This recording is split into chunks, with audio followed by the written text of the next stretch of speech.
নমস্কাৰ। আজি আমাৰ মাজত উপস্থিত আছে অসমৰ বোলছবি জগতৰ বিশিষ্ট অভিনেতা তথা আমাৰ সকলোৰে আদৰৰ ৰবি শৰ্মাৰ দেতা। আৰু তেখেতৰ এখন নতুন ছবি ৰুদ্ৰ অতি শীঘ্ৰে আপোনালোকৰ মাজলৈ আহি আছে। আহকচোন তেখেতৰ লগত কিছু কথা পাতোঁ। ৰবিদা, আমি প্ৰথমে আপোনাক আমাৰ অনুষ্ঠানত স্বাগতম জনাইছোঁ। ধন্যবাদ।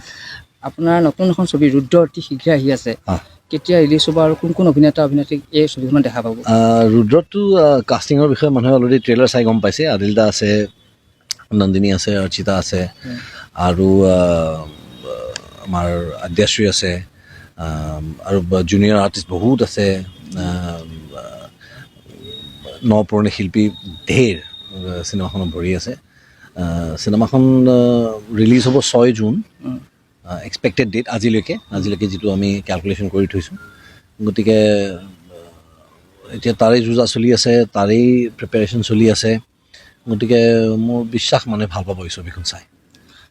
ৰবিতা, ৰঘুপতি সফলতাৰ পিছতেই আপোনাৰ এখন অন্যতম এখন ৰুদ্ৰ আহি আছে। তো ৰুদ্ৰৰ পৰা আপুনি কিমান আশাবাদী? আমি যেতিয়া চিনেমাখন কৰোঁ, আমি যেতিয়া তাত 100% দিওঁ, আমাৰ 100% আমি তাত আমাৰ অৰিহণা থাকে। আমি চেষ্টা কৰোঁ ভাল কৰিবলৈ ছবি এখন। গতিকে মইতো ডেফিনেটলি মনৰ পৰাই বিচাৰিম যে এইখন ৰঘুপতিৰ ৰেকৰ্ডো ব্ৰেক কৰক চিনেমাখনে। গতিকে সেইটো প্ৰয়াসেৰেই, সেইটো চিন্তা কৰি, সেইটো মানসেৰেই চিনেমাখন বনোৱা হয়।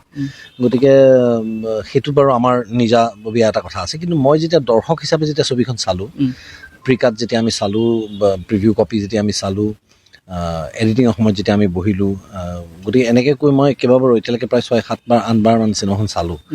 গতিকে চিনেমাখন চাই মই ফিল কৰিছোঁ দৰ্শকৰ পইণ্ট অফ ভিউৰ পৰা, যে তেওঁলোকে হললৈ আহি যিকেইটা এলিমেণ্ট বিচাৰে, কমাৰ্চিয়েল এলিমেণ্টকেইটাতো আছেই। কমাৰ্চিয়েল চিনেমা যিহেতু, ব্যয়বহুল প্ৰযোজনা, গতিকে তাত ডেফিনেটলি কমাৰ্চিয়েল এলিমেণ্টকেইটা আছে। কিন্তু লগতে কাহিনীটো খুব জোৰ থকা কাহিনী। আৰু যদিও এজন ব্যক্তিক কেন্দ্ৰ কৰিয়েই চিনেমাখন তৈয়াৰ কৰা হৈছে, নামেই যিহেতু কৈ আছে যে ৰুদ্ৰ, কিন্তু পটভূমিটো বেছ বহল। গতিকে ৰাষ্ট্ৰীয় সুৰক্ষাক লৈ কৰা এটা পটভূমিত এজনৰ ব্যক্তিগত জীৱনৰ কাহিনী যেতিয়া আমি দাঙি ধৰিছোঁ তাৰ মাজে মাজে সেই প্ৰেক্ষাপটত, তো মই ভাবোঁ যে এইটো এটা সুন্দৰ মানুহৰ কাৰণে এটা এংগেজিং টপিক হ'ব। গতিকে কণ্টেণ্টটো পাব তেওঁলোকে। তাত আমাৰ ৰিজনেল কিছুমান, আমাৰ জাতিটোৰ কিছুমান অসুবিধা সমস্যা, আমাৰ কিছু সংস্কৃতিক দাঙি ধৰা হৈছে, ভাৰতীয় সংস্কৃতি কিছু দাঙি ধৰা হৈছে। গতিকে হায়দৰাবাদত শ্বুট হৈছে, হায়দৰাবাদৰ সংস্কৃতিও আমি দেখুৱাইছোঁ কিছু। অসমৰ গাঁৱৰ ভিতৰত যোৱাৰ পিছত সত্ৰত আমি যেতিয়া শ্বুট কৰিছোঁ, তেতিয়া সত্ৰৰ যিটো কালচাৰ, সেই কালচাৰটো আমি দেখুৱাইছোঁ। গতিকে গায়ন বায়নৰ সৈতে সুসজ্জিত এখন ছবি, আৰু লগতে অভিনয়টো আছেই। শৈলী সকলোৰে সুন্দৰ অভিনয় কৰিছে আটাই। কাহিনীটোৰ উত্থান পতন সাংঘাতিক। গতিকে যিখিনি মানুহ আমাৰ বিশেষকৈ তিৰোতাসকল, যিসকলে ঘৰত তেওঁলোকে খুব চিৰিয়েল চাই থাকে, চিৰিয়েলৰ কাহিনীবিলাক খুব ভাল পায় তেওঁলোকে, ঠিক সেই ধৰণৰ এটা আভাসো আছে ইয়াতে। যদিও চিনেমেটিক ধৰণে প্ৰস্তুত কৰা হৈছে বস্তুটো, কিন্তু কাহিনীটোৰ আভাসটো কিন্তু বৰ ধুনীয়া, টুইষ্ট এণ্ড টাৰ্ণছ বহুত আছে। গতিকে সেইবিলাক বস্তু ভাল পাব। ইম'চনেল ডিষ্ট্ৰিবিউশ্যন যিটো, তাৰমানে আৱেগৰ যিটো আমি আৱেগবোৰ যেনেকৈ আমি সজাই দিওঁ ছবিখনত, যিধৰণে অলংকৃত কৰা হয় আৱেগবোৰেৰে, সেই গেপবিলাকো ধুনীয়া হৈছে, তাৰ মাজৰ ব্যৱধানবোৰ সুন্দৰ হৈছে। গতিকে এই আটাইকেইটা এলিমেণ্টে মই ভাবোঁ যে ৰুদ্ৰক এক অন্য মাত্ৰা প্ৰদান কৰিব। বৰ্তমান সময়ত অসমীয়া চলচ্চিত্ৰ যথেষ্ট মানে আগবাঢ়ি গৈছে, ভালেমান আগবাঢ়ি গৈছে। আন্তঃৰাষ্ট্ৰীয় বা ৰাষ্ট্ৰীয় পৰ্যায়লৈ আমাৰ চিনেমাসমূহ যাবলৈ আৰু কিমান দিন লাগিব বুলি আপুনি ভাবে? এই কথাটো কোৱা টান, কিমান দিন লাগিব, কাৰণ এইটো মানে এনেকুৱা এটা তলা চাবি, যিটো চাবি এবাৰ খোল খাই গ'ল মানে খোল খাই গ'ল, আৰু নোখোলালৈকে সি বন্ধ। এতিয়া কথা হৈছে যে আমি যেনেকৈ কওঁ নহয় যে এতিয়া অসমীয়া ছবিৰ যথেষ্ট এটা উন্নত হৈছে বুলি, এই কথাখন অলপমান ভুল হ'ব। কাৰণ ইয়াৰ আগৰ পৰ্যায়ত যেতিয়া আমাৰ ব্লেক এণ্ড হোৱাইট ছবি আছিলে, বা আমাৰ ছিনিয়ৰ যিখিনি মানুহে কাম কৰি গৈছিলে এটা সময়ত, শ্ৰদ্ধাৰ বিজয় শংকৰ ডাঙৰীয়া হওক, বিজু ফুকন হওক, নিপন গোস্বামী হওক, তেওঁলোকে যেতিয়া কাম কৰি আছিলে পৰ্দাত, সেইখিনি সময়তো তছদ্দুক ইউছুফৰ দৰে এক্টৰ্ছ আছিলে, ব্ৰজেন বৰুৱাৰ দৰে ডিৰেক্টৰ্ছ আছিলে, তেওঁলোকৰ দৰে এক্টৰ্ছ আছিলে। গতিকে তেওঁলোকে যেতিয়া চিনেমাখন কৰিছিলে, তেতিয়া সেই চিনেমা কিন্তু ৰাষ্ট্ৰীয় পৰ্যায়ত ফেৰ মাৰিব পৰা চিনেমা আছিলে। তেতিয়া কাম বেছি সংখ্যক আমাৰ ইয়াতে ষ্টুডিঅ' ইমান নাছিলে, যি কাম হয় কলকাতাত হৈছিলে।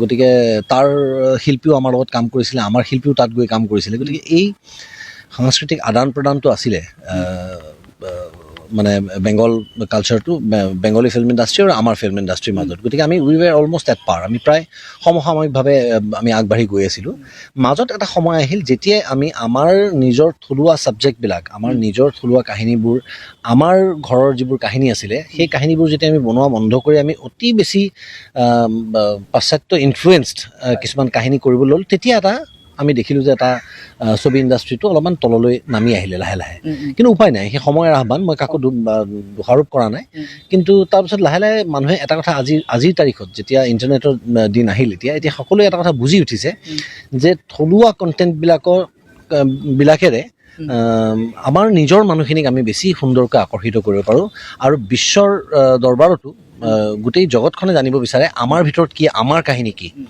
গতিকে এটা সস্তীয়া অনুকৰণ আমি বাহিৰৰ চিনেমাবিলাকৰ কৰাতকৈ যদি থলুৱা কাহিনীবোৰৰ ওপৰতে ভিত্তি কৰি যদি আমি কমাৰ্চিয়েল চিনেমা বনাওঁ ফৰ এক্সাম্পল উদাহৰণস্বৰূপে যেনেকৈ দক্ষিণ ভাৰতে কৰি আছে তেওঁলোকে কিন্তু খেতি পথাৰ নিজৰ লুঙি নিজৰ দাখন নেৰে গতিকে তেওঁলোকৰ যিটো সেই নিজৰ বস্তুটো ধৰি ৰাখে তাৰে কানেক্টিভিটিটো সুন্দৰ হয় দৰ্শকখিনি কানেক্ট হৈ থাকে তেওঁলোকৰ লগত গতিকে আমি যদি এতিয়া সেই ধৰণে কাম কৰিবলৈ আৰম্ভ কৰোঁ গতিকে আমি চাগে এতিয়া সেই আগতে কৰা চিনেমাসমূহৰ ক্লাছিক যিখিনি আছিলে সেইসমূহৰ আমি সমসাময়িক হিচাপলৈ যাব পাৰিম কাৰণ আৰ্থিক আজি যিটো আমি ফিগাৰৰ কথা কওঁ যে আগতে ইমান টকাত ছবি হৈছিল আজিকালি সেইটোতো সময়ৰ আহ্বান যে যেনেকৈ বস্তুবিলাকৰ দাম বাঢ়িছে খৰচ বাঢ়ি যাবই চিনেমা কৰোঁতে কিন্তু আমি সেই লেভেলটো এতিয়ালৈকে পোৱাগৈ নাই কাৰণ এটা সময়ত আমাৰ ছবি কাহিনীবোৰৰ নাম আছিলে ঘৰ সংসাৰ সৰু বোৱাৰী মাজু বোৱাৰী আজলি নবৌ অজলা ককাই সোণ মইনা এইবোৰ চৰিত্ৰ আমাৰ নিজা চৰিত্ৰ আছিলে আমাৰ ঘৰত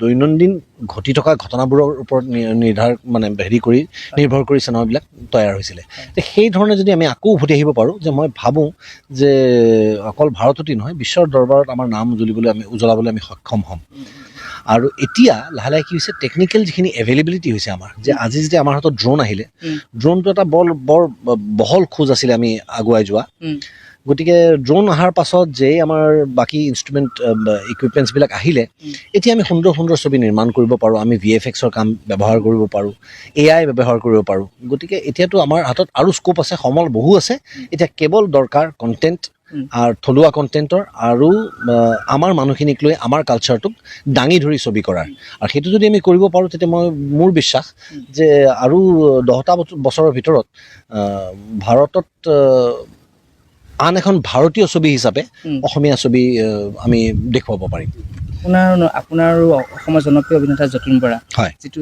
মানে জ্যোতি সেই যিটো অসমবাসী ৰাইজে পচন্দ কৰে আপোনাৰ অন্য এখন চিনেমা আহিছে অগ্নিবাণ হয় সেইখনৰ লগত অসমবাসীৰ উদ্দেশ্য কৰি কি ক'ব বিচাৰিব নাই অগ্নিবাণ যতীন বৰা এজন যথেষ্ট দক্ষ অভিনেতা অভিজ্ঞ অভিনেতা আমাৰ ছিনিয়ৰ এক্টৰ হয় গতিকে তেওঁ যেতিয়া কাম কৰিব তেওঁৰ কাম চাই ময়ো ভাল পাওঁ গতিকে ডেফিনেটলি দৰ্শক ৰাইজে ভাল পাব কাহিনী তেওঁলোকে কি ধৰণৰ লৈছে এইটো তাৰ বিষয়ে মই এতিয়াও নাজানো ভালকৈ এনেই থুলমূলকৈ ওপৰাওপৰিকৈ কাহিনীটো জানো আৰু প্ৰযোজকে মোক যেতিয়া এপ্ৰ'চ কৰিলে তাত এতিয়া মানে প্ৰিকুৱেলখনত এটা কেমিঅ' কৰিবলৈ মই কেমিঅ' কেৰেক্টাৰ এটা কৰিলোঁ গতিকে নেক্সটখনত আমি দুইজনে একেলগে থাকিম বুলি তেওঁ প্ৰতিশ্ৰুতি দিছে গতিকে সেই প্ৰতিশ্ৰুতি মৰ্মে আশা কৰি বহি আছোঁ যে এদিন যতীন আৰু মই আকৌ কাম কৰিম ৰুদ্ৰখনলৈ অসমবাসী ৰাইজক কি ক'ব বিচাৰিব যিহেতু আহি আছে অতি শীঘ্ৰেই মই এটা কথাই চবতেই কওঁ আজিও কওঁ যে কেৱল অসমীয়া আৱেগ লৈ যে আমি অসমীয়া মানুহে চিনেমাখন কৰিছোঁ বুলি বেয়া হ'লেও চাওকহি এনেকুৱা কথা মই কেতিয়াও মুখেৰে উচ্চাৰণ কৰি পোৱা নাই আগলৈও নকওঁ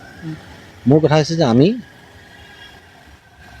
আপ্ৰাণ চেষ্টা কৰিছোঁ এখন ভাল ছবি দিবলৈ আৰু মই দৰ্শক হিচাপে যেতিয়া ছবিখন চাইছোঁ মোৰ ভাল লাগিছে আৰু নহ'লে মই জেনেৰেলি নিজৰ ছবি এখন বাৰে বাৰে চাব নোৱাৰোঁ গতিকে 6-7 বাৰ 8 বাৰ চিনেমাখন চোৱাৰ পাছত যেতিয়া মোক এতিয়াও আপ্লুত কৰিছে ছবিখনে মোৰ বিশ্বাস দৰ্শক হললৈ আহি নিৰাশ হৈ উভতি যাব নালাগে আটাইতকৈ ডাঙৰ এলিমেণ্ট হৈছে যে পৰিয়ালৰ আটাই একেলগে চাব পাৰিব ইয়াত এনেকুৱা কোনো ধৰণৰ এলিমেণ্ট নাই যিটো বস্তু বাপেকে জীয়েকৰ লগত বা মাকে সন্তানৰ লগত চাব নোৱাৰিব গতিকে প্ৰথম কথা সেইটো এটা বিৰাট ষ্ট্ৰং পইণ্ট আৰু দ্বিতীয় হৈছে চিনেমাখন বিৰাট এংগেজিং 2 ঘণ্টা 15 মিনিট সময় কেতিয়া পাৰ হৈ যায় গম নাপায় গতিকে মোৰ বিশ্বাস তেওঁলোকে হললৈ আহি তেওঁলোকে কষ্টৰে উপাৰ্জন কৰা টকাকেইটা অপচয় নহয় বুলি মই তেওঁলোকক কথা দিব পাৰোঁ যিহেতু নতুন জেনেৰেশ্যনসকলেও অসমীয়া চলচ্চিত্ৰ অভিনয়ৰ কাৰণে আগবাঢ়ি আহিছে তেওঁলোকে এই ক্ষেত্ৰত আগবাঢ়ি যোৱাৰ কাৰণে কেনেধৰণে নিজকে প্ৰস্তুত কৰি তুলিব তেওঁলোকে নতুন জেনেৰেশ্যনক লৈ কি এইটো নতুন জেনেৰেশ্যন বুলি নহয়, আমাৰ ক্ষেত্ৰতো প্ৰযোজ্য, যিকোনো পেছাতে এই কথাটো প্ৰযোজ্য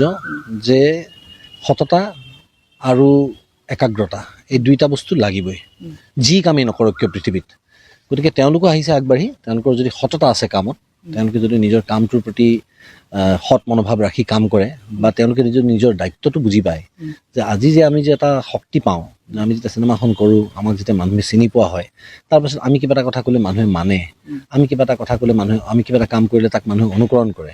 গতিকে সমাজখনৰ প্ৰতি আমাৰ যি দায়িত্ব, যি দায়বদ্ধতা আছে, সেয়া যদি ধৰি ৰাখি আমি যদি আমাৰ জীৱনটো চালনা কৰিব পাৰোঁ, তেতিয়াহ'লে মই ভাবোঁ যে মানুহে নিজৰ প্ৰফেশ্যনটোতো ৰাইজ কৰিব। কাৰণ তেওঁ এজন অভিনেতা হিচাপে নিজকে প্ৰমাণ কৰাৰ যিটো প্ৰচেষ্টা, সেই প্ৰচেষ্টা গোটেই জীৱন চলি থাকে আচলতে। সেইটো এদিন দুদিন এবছৰত পোৱা বস্তু নহয়, আজীৱন কাম কৰাৰ পাছত তাৰ অভিজ্ঞতাৰে পৰিপূৰ্ণ এজন অভিনেতাই ভাল কাম দিব পাৰে। গতিকে সেই একাগ্ৰতা আৰু তেওঁলোকৰ মনত সেই সৎ চিন্তাটো লাগিব যে আমি যিটো দায়িত্ব বহন কৰোঁ, যে সমাজত আমি অৱচেতন মনত এটা চিন্তাৰ খোৰাক দিওঁ, মানুহক বুজাওঁ যে ভালৰ সদায় ভাল হয়, বেয়াৰ বেয়া হয়, গতিকে সদায় ভাল হৈ চলিব লাগে, ভাল হ'বলৈ চেষ্টা কৰিব লাগে, খন্তেকীয়া সুখৰ বাবে তেওঁলোকে দূৰদৰ্শিতা এৰি দিব নালাগে।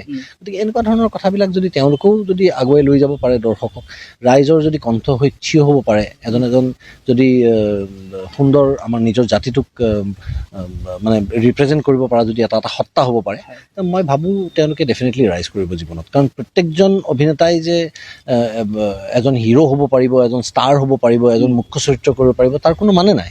কিন্তু অভিনয় ক্ষেত্ৰখন এনেকুৱা এখন ক্ষেত্ৰ, যিখন ক্ষেত্ৰত আচলতে যিজন চৰিত্ৰ নাথাকিলে চিনেমাখন আগ নাবাঢ়ে, সেইজনেই মুখ্য চৰিত্ৰ আচলতে। গতিকে সকলোৰে সুন্দৰ সুন্দৰ দায়িত্ব থাকে, নিজৰ দায়িত্ববিলাক কৰক, মোৰ সেইটোৱেই তেওঁলোকলৈ। আপুনি ইমান ব্যস্ততাৰ মাজত আমাক সময় দিয়াৰ কাৰণে বহুত বহুত ধন্যবাদ। নিউজ বায়াৰ ইণ্ডিয়ালৈ মই মোৰ শুভেচ্ছা জ্ঞাপন কৰিছোঁ, আৰু নিউজ বায়াৰ ইণ্ডিয়াৰ সকলো দৰ্শকক মই মোৰ কৃতজ্ঞতা জ্ঞাপন কৰিছোঁ অত বছৰে মোক মৰম দি অহাৰ বাবে।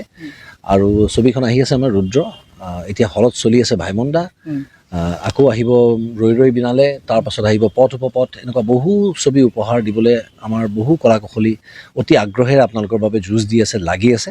সেই কষ্ট যেন আপোনালোকে সাৰ্থক কৰে। আপোনালোকে হললৈ আহক, ছবিখন চাওক, ভাল বেয়া কি পায় সকলোবোৰ আমি ছ'চিয়েল মিডিয়াত আপোনালোকে ডিছকাছ কৰক, চ' ডেট আমিও গম পাওঁ আপোনালোকৰ ফিডবেকটো। কিবা ভুল যদি কৰিছোঁ তাক শুধৰাওঁ, আৰু যদি কিবা ভাল কৰিছোঁ তাৰ কাৰণে আমি আপোনালোকৰ ওচৰত পুনৰবাৰ কৃতজ্ঞতা জনাম। Thank you. Thank U.